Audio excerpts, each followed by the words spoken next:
কেউ কথা রাখেনি। ৩৩ বছর কাটল, কেউ কথা রাখেনি।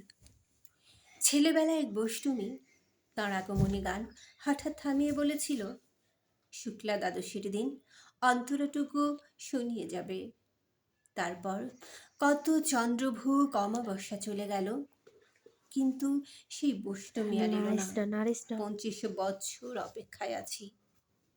মাঝি নাদের আলী বলেছিল, বড় হও দাদা ঠাকুর, তোমাকে আমি ৩ প্রহরের বিল দেখাতে নিয়ে যাব।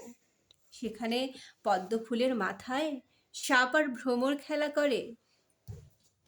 নাদের আলী, আমি আর কত বড় হব?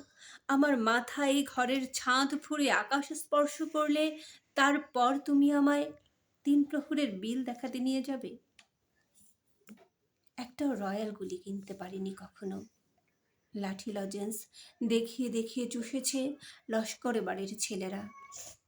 ভিখিরির মতন চৌধুরীদের গেটে দাঁড়িয়ে দেখেছি ভেতরের রাস উৎসব।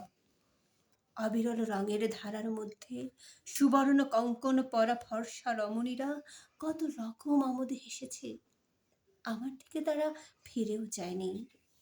বাবা আমার কাঁধ ছুঁয়ে বলেছিল, দেখিস একদিন আমরাও। বাবা এখন অন্ধ, আমাদের দেখা হয়নি কিছুই। সেই রয়্যালগুলি, সেই রাস উৎসব আমায় কেউ ফিরিয়ে দেবে না।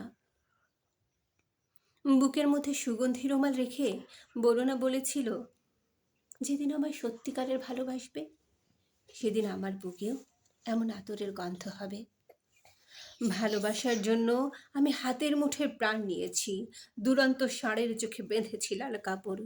বিশ্ব সংসার তন্ন তন্ন করে খুঁজে এনেছি ১০৮টা নীলপদ্ম, তবু কথা রাখিনি বরুণা। এখন তার বুকে শুধুই মাংসের গন্ধ।